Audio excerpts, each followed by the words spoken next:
لله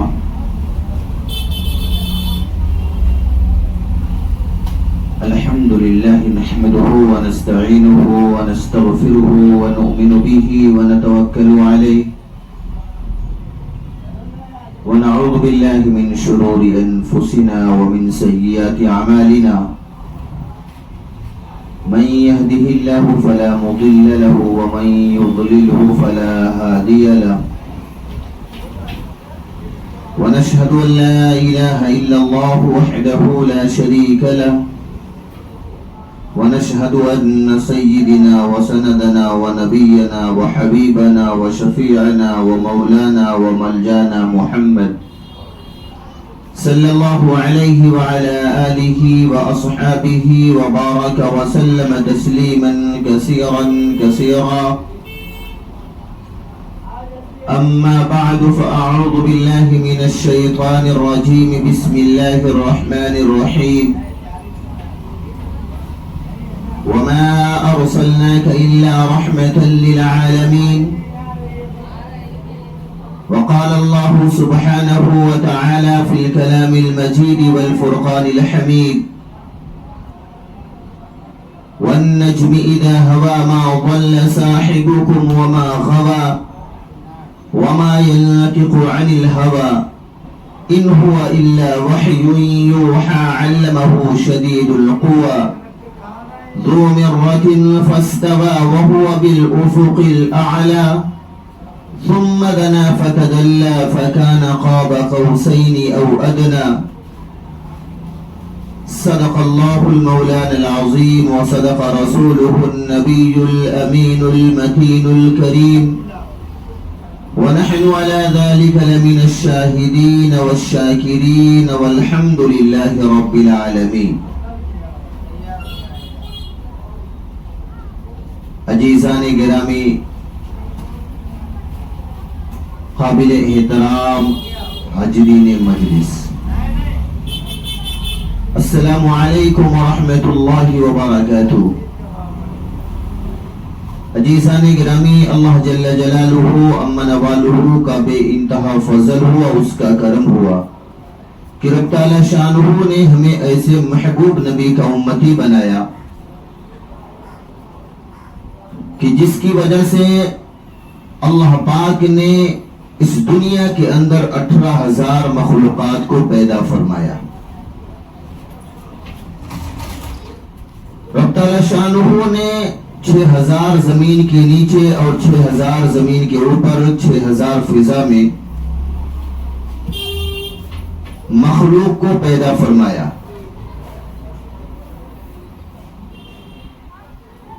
عزیزان گرامی، اللہ جل جلالہ امن والہ نے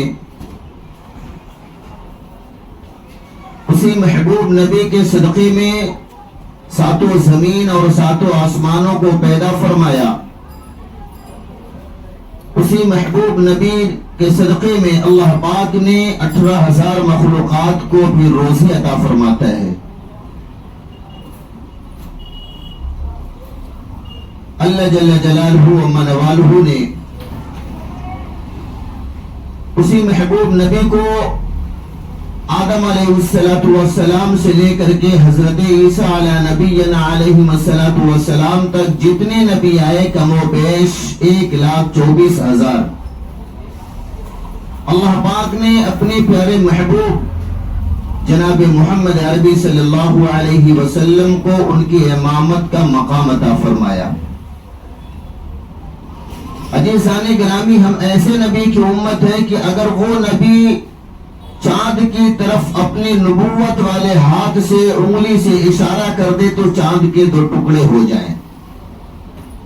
وہی محبوب نبی اگر سورج ڈوبا ہوا ہے اور اپنے انگلی مبارک سے اشارہ کر دے تو وہ نکلنے پر مجبور ہو جائے. عزیزان گرامی، ہم ایسے محبوب نبی کی امت ہیں کہ وہ اگر اپنی نبوت والے ہاتھ کو کسی پیالہ تشتری کے اندر رکھ دیں تو انگلیوں سے پانی کے چشمے جاری ہو جائیں. اگر وہ مسکرا دے تو اللہ پاک جنت کے اندر پھولوں کو، کیاریوں کو کھلا دیتا ہے.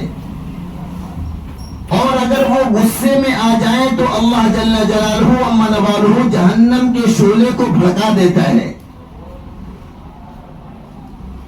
اگر وہ بول دے تو حدیث کہلاتی ہے، اور وہ اپنی طرف سے کچھ بھی نہیں بولتے تھے. قرآن شاہد ہے. قرآن میں اللہ فرماتا ہے وَالنَّجْمِ إِذَا هَوَى مَا ضَلَّ صَاحِبُكُمْ وَمَا غَوَى وَمَا يَنْطِقُ عَنِ الْهَوَى إِنْ هُوَ إِلَّا وَحْيٌ يُوحَى عَلَّمَهُ شَدِيدُ الْقُوَى ذُو مِرَّةٍ فَاسْتَوَى. اللہ پاک قرآن مقدس کے اندر فرماتا ہے کہ اے میرے پیارے محبوب آپ بولتے جائیے، اے میرے پیارے محبوب آپ فرماتے جائیے، اے میرے پیارے محبوب آپ کہتے جائیے. آپ کی زبان ہوگی، کلام میرا ہوگا. عزیزان گرامی، ہم ایسے محبوب نبی کی امت ہیں. آئیے اسی محبوب نبی کی شایان نشان میں گنبد خضرا کے اندر جو نبی آرام فرما رہے ہیں، یثرب کے جو دھنی ہیں، کالی کملی والے، سنہری جالی والے، احمد مجتبی محمد مصطفیٰ صلی اللہ علیہ وسلم کی شایان نشان میں ایک مرتبہ درود پاک پڑھ لے. اللهم صل على محمد وعلى آل محمد كما صليت على إبراهيم وعلى آل إبراهيم إنك حميد مجيد. اللهم بارك على محمد وعلى آل محمد كما باركت على إبراهيم وعلى آل إبراهيم إنك حميد مجيد. عزیزان گرامی، اللہ جل جلالہ و منوالہ نے اپنے محبوب نبی کو وہ شان عطا فرمائی کہ ایک مرتبہ حضرت آدم علیہ السلام کے بیٹے حضرت سیس علیہ السلام نے اپنے والد محترم سے فرمایا کہ اے میرے والد صاحب، آپ بار بار محمد کا نام لیتے ہیں، یہ محمد کون ہے؟ یہ محمد کون ہے؟ میں نے بارہا آپ کی زبان سے تذکرہ یہی محمد کے نام کا سنتا ہوں، جب کوئی بات آتی ہے تو آپ محمد کا نام لیتے ہیں. انہوں نے کہا بیٹا ٹھیک ہے، آج میں تجھے بتلا ہی دیتا ہوں کہ محمد ہے کون. انہوں نے کہا بیٹا تیرا باپ ایک غلطی کیا، چھوٹی سی نافرمانی کیا، تو اللہ پاک نے جنت سے نکال کر دنیا میں بھیج دیا.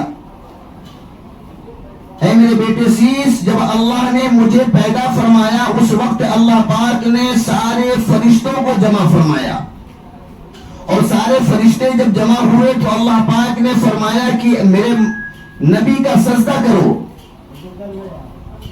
تو میرے بیٹے سیس، جب میں نے اللہ پاک مجھے پیدا فرمایا اس وقت جب میں نے آنکھیں کھولی تو میری نظر سب سے پہلے پڑی اللہ کے عرش کے اوپر، اور اللہ کے عرش کے 4 پائے ہیں، اور ہر پائے پہ محمد لکھا ہوا ہے، اور عرش کے اوپر ایک بلیک بورڈ لگا ہوا تھا، اس پہ بھی لکھا ہوا تھا محمد. اور جب اللہ پاک نے فرشتوں کو حکم فرمایا کہ میرے نبی کا سجدہ کرو، آدم کا سجدہ کرو، تو جو فرشتے جتنے آئے تھے اور سب نے مجھے سجدہ کیا، سب کی پیشانی پر محمد کا نام لکھا ہوا تھا. یہی نہیں میرے بیٹے سیس، اس کے بعد اللہ پاک نے مجھے جنت کے اندر رکھ دیا. بولا جائیے، کھائیے، گھومیے، ٹہلیے، پھریے، کوئی فکر نہیں، آپ جہاں پر رہنا چاہیں، جس جنت میں رہنا چاہیں رہیں. میرے بیٹے سیس، جب میں نے جنت کے اندر جانے لگا میں، اور جب جنت کے دروازے پر گیٹ پر پہنچا تو دیکھا گیٹ کے اوپر محمد لکھا ہوا ہے. جب میں جنت کے اندر داخل ہوا تو جنت کی دیواروں پر محمد کا نام لکھا ہوا ہے، اور جنت کے باغات کے اندر جب میں گیا تو باغات کے اندر محمد لکھا ہوا ہے. جنت کی کیاریوں میں گیا تو اس کے پھولوں کے اوپر محمد لکھا ہوا ہے. جنت کے اندر جب میں داخل ہوں تو جنت میں اللہ پاک نے خوبصورت، حسین و جمیل سیرت والی اللہ نے حوروں کو پیدا فرمایا، ان کے گلوں میں محمد کا نام لکھا ہوا ہے. اور یہی نہیں میرے بیٹے، میں 7ویں آسمان پہ جب آیا تو وہاں پہ محمد کے نام کو لکھا ہوا دیکھا. 6ٹھے آسمان پہ آیا، وہاں پہ محمد کے نام کو لکھا ہوا دیکھا. 5ویں آسمان پہ آیا، وہاں پہ محمد کے نام کو لکھا ہوا دیکھا. 4تھے آسمان پہ آیا، وہاں پہ محمد کے نام کو لکھا ہوا دیکھا. 3رے آسمان پہ آیا، وہاں پہ محمد کا نام لکھا ہوا دیکھا. 2رے آسمان پہ آتا ہوں، وہاں پہ بھی محمد کے نام کو لکھا ہوا دیکھا. اور پہلے آسمان پہ جب آیا تو وہاں پہ محمد کا نام لکھا ہوا دیکھا. اور جب میں جنت میں تھا اللہ پاک نے مجھے کہا تھا تم کھاؤ پیو عیش و آرام کرو لیکن یہ فلاں چیز نہیں کھانا، وہاں پہ گندم کا دانہ تھا اللہ نے منع کیا تھا نہیں کھانا، لیکن جب میری بے چینی بڑھنے لگی اللہ پاک نے میری پسلی سے بائیں طرف کی پسلی سے تمہاری ماں کو پیدا کیا، اس کے بعد مجھے سکون ملا، پھر اللہ پاک نے جنت میں ہم دونوں کو رکھ دیا، میں نے بہت سکون محسوس کیا، لیکن مجھے شیطان بہکانے لگا کہ وہ دانہ کھا لے، اور جب میں نے انکار کر دیا تو تیری ماں کے ذریعے سے شیطان نے مجھے کھلا دیا، اور میں نے چھوٹی سی نافرمانی کی میرے بیٹے سیس، اللہ پاک نے مجھے جنت سے نکال کر کے دنیا کے اندر بھیج دیا، میرے جسم سے جنتی لباس کو اتار دیا، اور میں جو دنیا کے اندر آیا میں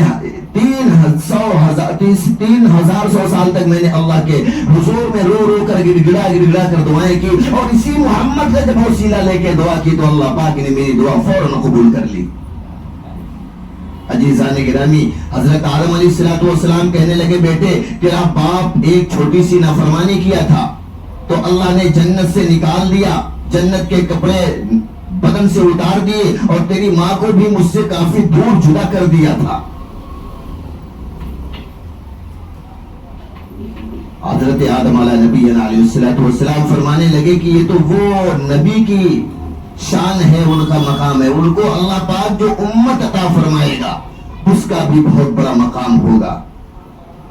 میرے بیٹے سیس، تجھے بھی اللہ نے نبی بنایا، مجھے بھی اللہ نے نبی بنایا، تیرے سر پر بھی نبوت کے تاج کو رب تعالیٰ شانہ نے پہنایا، اور میرے بھی سر کے اوپر نبوت کے تاج کو اللہ پاک نے پہنایا۔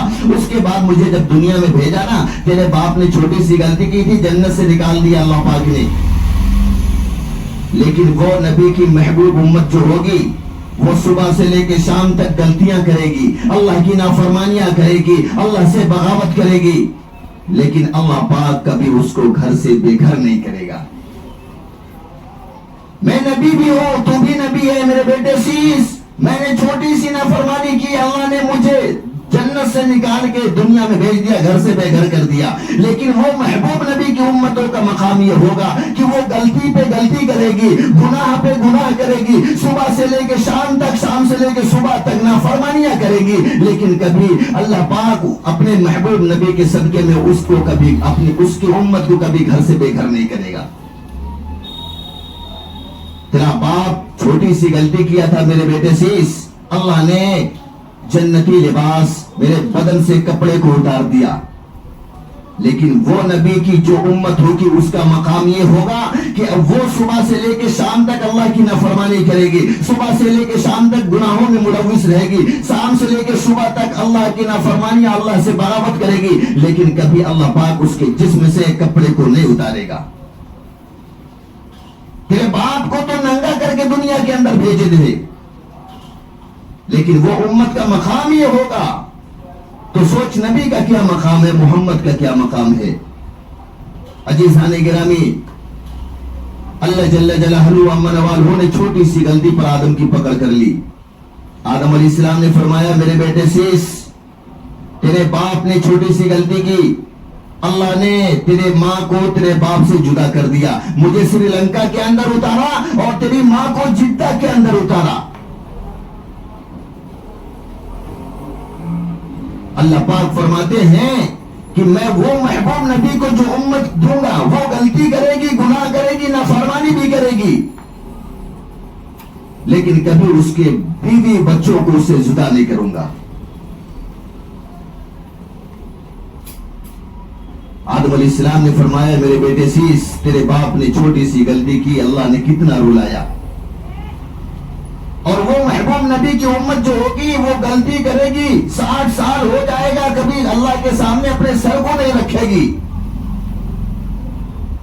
اللہ پاک فرماتے ہیں کہ میرے محبوب نبی کی امت جو ہوگی اگر اپنے ہاتھوں کو اٹھا لے میرے بارگاہ میں، اور اگر آنسو کے ایک قطرے بھی ٹپکا دے گی، رب تعالیٰ شانہ فرماتے ہیں اگر آنسو بھی نہ ٹپکے، رونے جیسی شکل بنا لے گی، تب بھی میں اس کو معاف کر دوں گا۔ میرے بیٹے سیس، تیرے باپ نے چھوٹی سی نافرمانی کی تھی، تیرے باپ کو اللہ نے اتنی سزا دی، وہ امت کا کیا مقام ہوگا اس نبی کے جس کے انگلی کے اشارے سے چاند کے 2 ٹکڑے ہو جائیں گے، جس کے انگلی مبارک سے ڈوبا ہوا سورج نکلنے پر مجبور ہو جائے گا، جو اپنی نبوت والے ہاتھ کو کسی پیالہ تشتری کے اندر رکھ دے گا، انگلیوں سے پانی کے چشمے نکلنا شروع ہو جائیں گے، جس کی وجہ سے اللہ پاک نے مجھے بھی پیدا فرمایا، میرے بعد تجھے بھی پیدا فرمایا۔ اللہ پاک عیسیٰ علیہ السلام کو تک جتنے نبی آئے کم و بیش 1,24,000 انبیاء علیہ السلام آئے، اسی محبوب نبی کے صدقے میں آئے۔ تیرا باپ بھی اگر کچھ کھا رہا ہے تو اسی نبی کے صدقے میں کھا رہا چیز۔ عزیزان گرامی، ہم سب کے آقا جناب محمد عربی صلی اللہ علیہ وسلم کا وہ مقام ہے، اور اللہ پاک نے ایسی ایسی چیزوں سے پیدا فرمایا۔ ہمارے بدن کے اندر تو خون ہے، وہ نجس ہے، لیکن اللہ پاک نے فرمایا میرے محبوب کے بدن مبارک کے اندر جو خون ہے وہ جنت کا مشک ہے۔ میرے محبوب نبی کے منہ مبارک سے جو تھوک اور رواب نکلتے ہیں وہ جنت کے نہروں کے پانی ہیں، اور میرے محبوب نبی کے داڑھی مبارک سر مبارک پہ جو بال ہے وہ بال تم کو نظر آتے ہوں گے، وہ جنت کے سنبل ہیں، جنت کے پودے ہیں۔ میرے محبوب نبی کے اللہ پاک نے فرمایا کہ اے انسانوں، تمہارے بدن کے اندر ہڈیاں ہوتی ہوں گی، لیکن میرے محبوب نبی کے بدن مبارک کے اندر وہ ہڈیاں میں فٹ نہیں کروں گا، جنت کا کافور رہے گا۔ عزیزان گرامی، مدینہ المنورہ کے اندر ایک صحابی ہیں جن کا نام حضرت حنش رضی اللہ تعالیٰ عنہ ہے۔ بڑے غریب صحابی ہیں، بہت غریب، دونوں پیر سے معذور ہیں، ایک ہاتھ سے معذور ہیں۔ ان کا کام تھا لوگوں کے گھروں پر جانا اور بھیک مانگنا۔ حضرت حنش رضی اللہ تعالیٰ عنہ بڑے غریب صحابی ہے، مدینہ میں ہر گھر کے دروازے پہ جاتے تھے اور سوال کرتے تھے، کچھ کھانے پینے کو ملتا تو کوئی یہ روٹی کا ایک ٹکڑا دے دیا، کوئی کھجور کی کوئی ایک آدھ دو پیس دے دی، اسی سے ان کا گزارا ہوتا تھا۔ حدیث کی کتابوں میں لکھا ہے کہ ایک دن حضرت حنش رضی اللہ تعالیٰ عنہ مدینہ کے گلی گلی میں نکلے، صبح نکلے، دوپہر ہو گئی، دوپہر سے شام ہو گئی، 12 گھنٹہ گزر گئے، کچھ بھی نہیں ملا، بھوکے سو گئے۔ رات ختم ہوئی، دوسرا دن چالو ہو گیا، دوسرے دن بھی مدینہ کی گلی گلی میں، مدینہ کے ہر دروازے پر جائے، اور جانے کے بعد اللہ کے نام پہ سوال کیے، لیکن کہیں سے کچھ نہیں ملا۔ حدیث کی کتابوں میں لکھا ہے کہ 48 گھنٹے بھوک اور شدت کی وجہ سے تڑپ رہے تھے۔ اللہ کے رسول صلی اللہ علیہ وسلم کی عدالت میں آتے ہیں، دستخط دیتے ہیں، اللہ کے رسول صلی اللہ علیہ وسلم اندر سے باہر تشریف لاتے اور دیکھتے، ارے بولتے حنش آ جاؤ، کیسے آنا ہوا؟ عزت و احترام کے ساتھ حضرت حنش کو بلاتے ہیں اندر، اور وہ حضرت حنش آئے، بولے کہ اللہ کے رسول، میں مدینہ میں کل بھی گیا اور آج بھی پورا دن نکال دیا، 48 گھنٹے ہو گئے میں بھوکا ہوں۔ بولے آنا کس لیے ہوا؟ بولے کچھ مل جائے، عنایت ہو جائے تو کھا لوں گا، میری بھوک ختم ہو جائے گی۔ اللہ کے رسول نے فرمایا کہ اے حنش، تیرا 48 گھنٹہ ہوا ہے اور میری چوتھی صبح ہے۔ اے حنش، تیرا 48 گھنٹہ ہوا، میری چوتھی صبح ہے۔ حضرت حنش کہنے لگے، ٹھیک ہے اللہ کے رسول، میں تو آیا تھا آپ کی عدالت میں کہ کچھ مل جائے گا تو میری بھوک کی شدت جو مجھے تڑپا رہی ہے، ستا رہی ہے، تو کچھ ہو سکتا آپ کی عدالت سے مل جائے، کھا لوں، میری بھوک ختم ہو جائے گی، لیکن کوئی بات نہیں، آپ بولتے ہیں چوتھی صبح ہے آپ کی۔ حضرت حنش، حدیث کی کتابوں میں لکھا ہے کہ وہ اپنی گٹھری کو اٹھائے، کندھے پہ ٹانگے اور نکلنے لگے، گھسیٹ گھسیٹ کے جانے لگے۔ اللہ کے رسول نے فرمایا حنش ادھر آئیے۔ حضرت حنش واپس آتے کہتے ہیں کہ فرمائیے اللہ کے رسول۔ انہوں نے فرمایا، اللہ کے رسول نے فرمایا تیری گٹھری میں کیا ہے؟ حضرت حنش گٹھری کو پلٹنے لگے تو اس میں آدھی روٹی ملتی۔ اللہ کے رسول نے فرمایا کہ آدھی روٹی تو ہے، اور کہتا ہے میں 48 گھنٹے سے بھوکا ہوں۔ حضرت حنش فرمانے لگے کہ اللہ کے پیارے رسول صلی اللہ علیہ وسلم، یہ آدھی روٹی تو ہے، میں اس کو اس لیے رکھا ہوں کہ جب میرا آخری وقت آئے گا، مجھے کچھ کھانے پینے کو نہیں ملے گا، اس وقت میں اس کو کھا لوں گا۔ اللہ کے رسول صلی اللہ علیہ وسلم نے فرمایا، اچھا حنش وہ آدھی روٹی مجھے دے دے۔ حدیث کی کتابوں میں لکھا ہے کہ وہ نئے نئے اسلام کے اندر داخل ہوئے تھے تو ان کے دل کے اندر تھوڑی کراہت محسوس ہوئی، لیکن پھر بھی نبی تھے، وہ رسول تھے، وہ اپنی گٹھری سے اس آدھی روٹی کے ٹکڑے کو نکالتے اور اللہ کے رسول صلی اللہ علیہ وسلم کے نبوت والے ہاتھ پہ رکھتے تھے۔ اللہ کے پیارے رسول صلی اللہ علیہ وسلم نے اس آدھی روٹی کے اوپر اپنے لعاب مبارک کو لگا دیا۔ حضرت حنش دیکھے اور کہنے لگے اللہ کے رسول آپ کو نہیں کھانا تھا تو اس کے روٹی کے اوپر آپ تھوکے کیوں، اپنے لعاب کو کیوں لگایا؟ آپ نہیں کھاتے تو مجھے واپس دے دیتے۔ اللہ کے رسول نے فرمایا حنش یہ روٹی کو اب تم کھا کے تو دیکھو۔ حضرت حنش فرماتے ہیں میں 48 گھنٹے کا بھوکا تھا، بھوک کی شدت لگی تھی، میں نے کہا لاؤ دیکھتے ہی ہیں، ہو سکتا ہے کچھ معجزہ ہو جائے، کیونکہ صحابہ کرام نبی کے معجزے کو دیکھا تھا، انگلی کے اشارے سے چاند کے 2 ٹکڑے ہوتے ہوئے دیکھے تھے، انگلی سے اشارے جب اللہ کے رسول کیے تھے، درخت جو تھا سجر وہ اپنی زمین کے سینے کو چیر کر اللہ کے رسول کے پاس آ گیا تھا شہادت دینے کے لیے۔ وہ صحابہ تھے جو مکہ کے مشرکوں کے ہاتھوں میں کنکر پتھر تھے، اللہ کے رسول نے اشارہ کیا تھا، وہ کلمہ پڑھنے پر مجبور ہو گئے اور گواہی دینے پر مجبور ہو گئے تھے۔ وہ صحابہ اللہ کے رسول کے معجزے کو دیکھے تھے، ڈوبا ہوا سورج انگلی سے اشارہ کیے تو نکلنے پر مجبور ہو گیا۔ اور حنس رضی اللہ تعالیٰ عنہ نے کہا کہ ہو سکتا ہے کچھ معجزہ ہو۔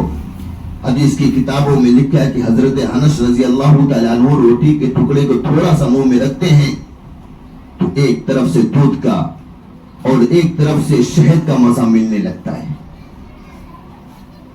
حضرت حنس کہنے لگے میں مدینہ کے اندر ایسی روٹی کبھی کھایا ہی نہیں، اور یہی نہیں اس کے اندر یہ بھی ہوتا تھا کہ میں روٹیاں کھاتا رہتا تھا، روٹی ختم نہیں ہوتی تھی، بڑھ جاتی تھی۔ اور قرآن میں بھی اللہ فرماتا ہے کہ جب جنتی آدمی جنت میں جائے گا اور اللہ پاک کہیں گے جنت کے اندر پھل رہیں گے اور کھانے پینے کی چیزیں رہیں گی، حدیث کی کتابوں میں لکھا کہ اگر وہاں کا انار بھی ایک چھوٹا اٹھایا جائے تو ایک انار کے اندر کم سے کم 40 جنتی بیٹھ کے کھائیں گے۔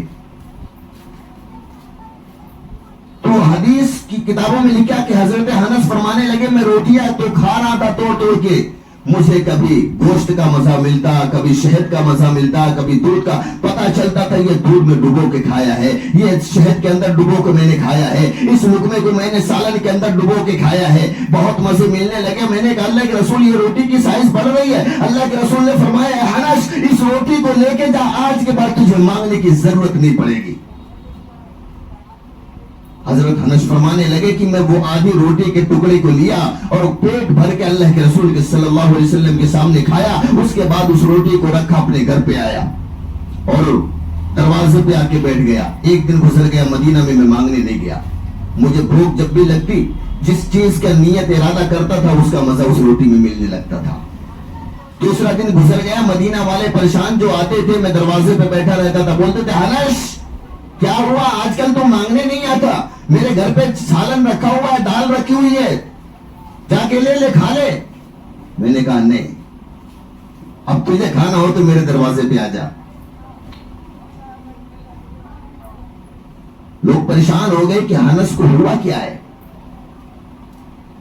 کافی لوگوں نے جب دیکھا کہ حنس اپنے دروازے پہ بیٹھ کے بول بچن کر رہا ہے، سنا رہا ہے لوگوں کو کہ اگر تم کو کھانا ہو تو ہمارے گھر پر آؤ، اب آج تک تو 2 دن پہلے یہ مانگتا تھا، اس کے پاس کون ایسی چیز لگ گئی؟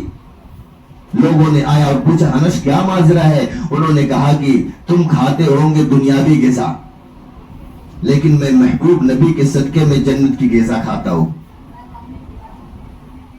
اللہ پاک نے ہم سب لوگوں کو ایسے محبوب نبی کا امتی بنایا ہے،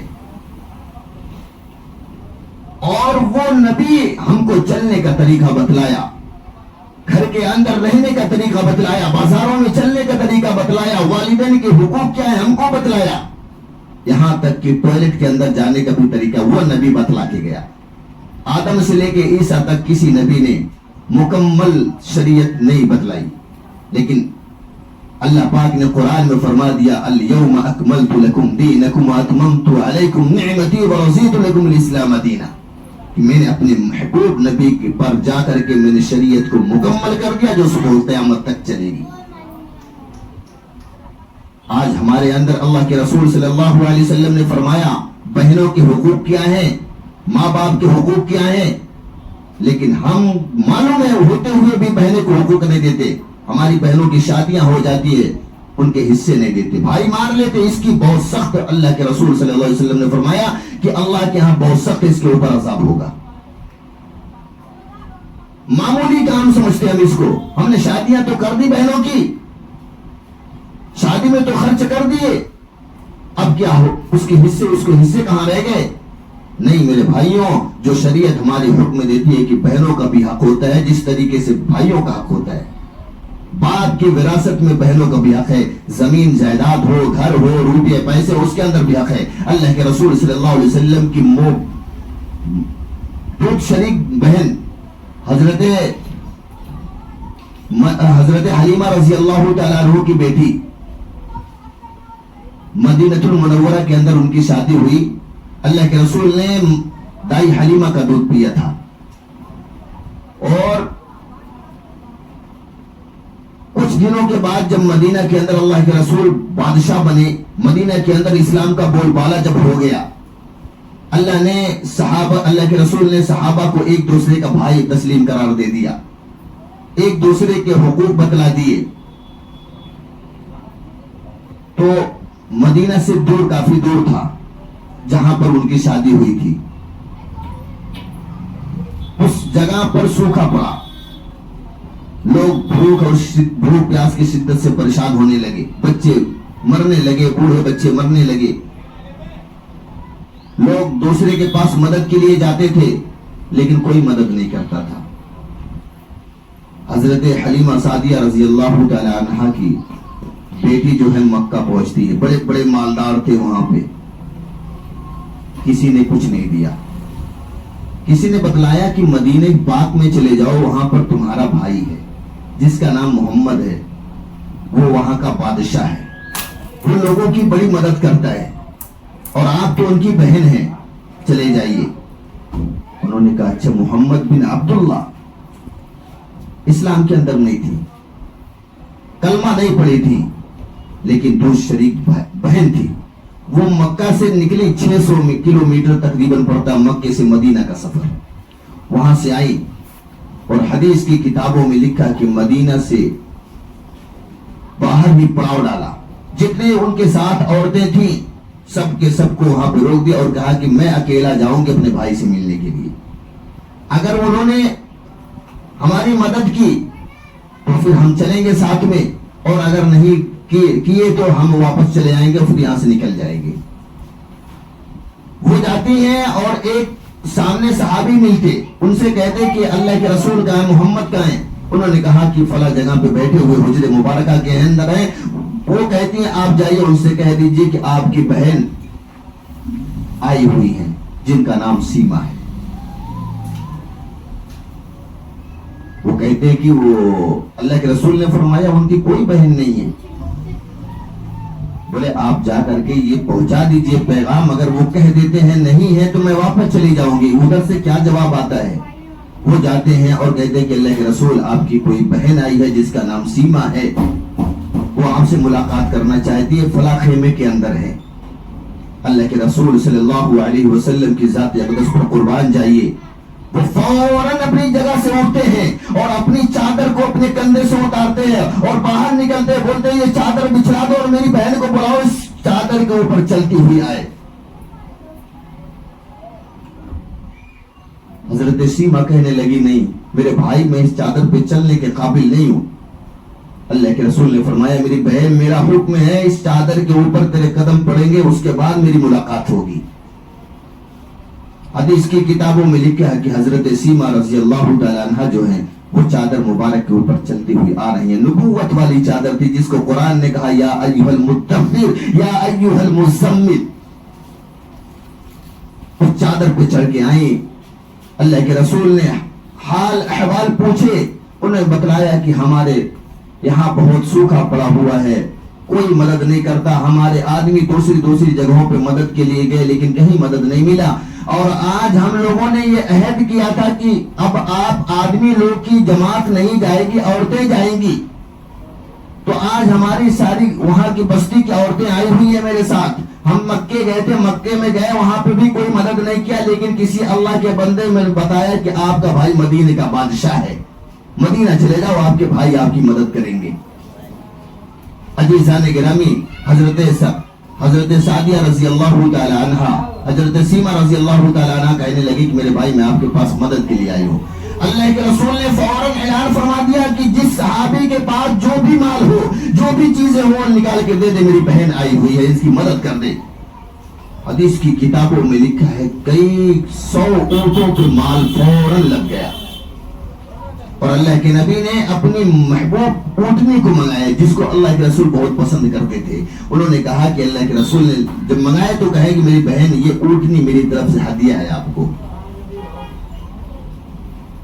اور میری بہن آپ کو ایک چیز بتلا دو, یہ جو ہاتھ کے آستین کو اوپر کیے کپڑے کو اور کہا کہ یہ دیکھو یہ نشان جو ہے نا, میں آپ کو روز یاد کرتا ہوں. بچپن میں نے تم کو دھکا دیا تو تم نے میرے یہاں پہ دانت کاٹا تھا.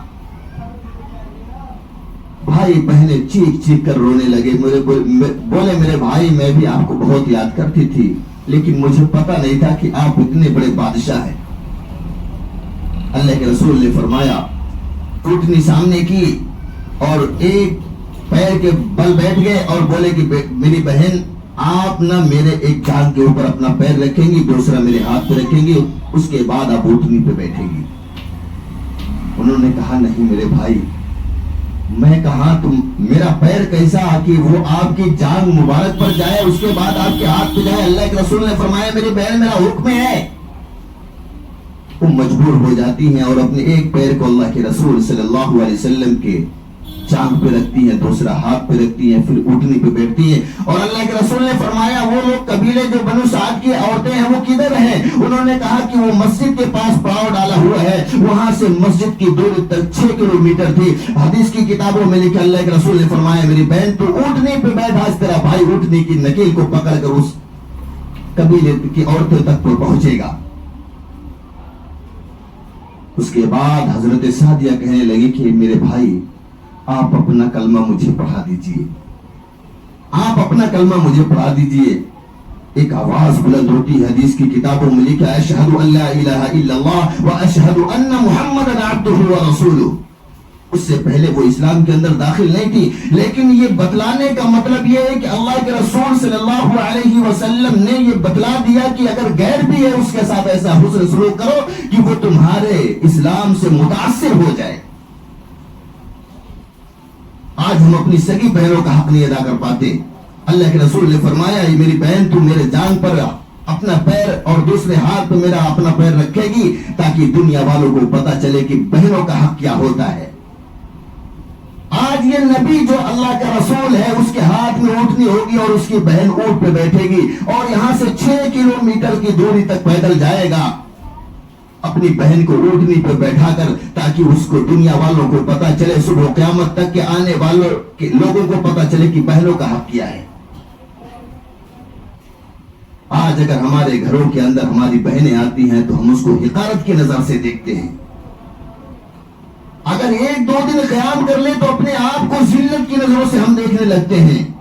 عزیزان گرامی ایسا مت کیا کیجئے. اللہ کے رسول صلی اللہ علیہ وسلم نے بہنوں کا جو حقوق بہنوں کا بتلایا ہے, ہم اسی طریقے کو اگر فالو کر لیں گے تو دنیا بھی ہمارے قدموں میں ہوگی, آخرت بھی ہمارے قدموں میں ہوگی.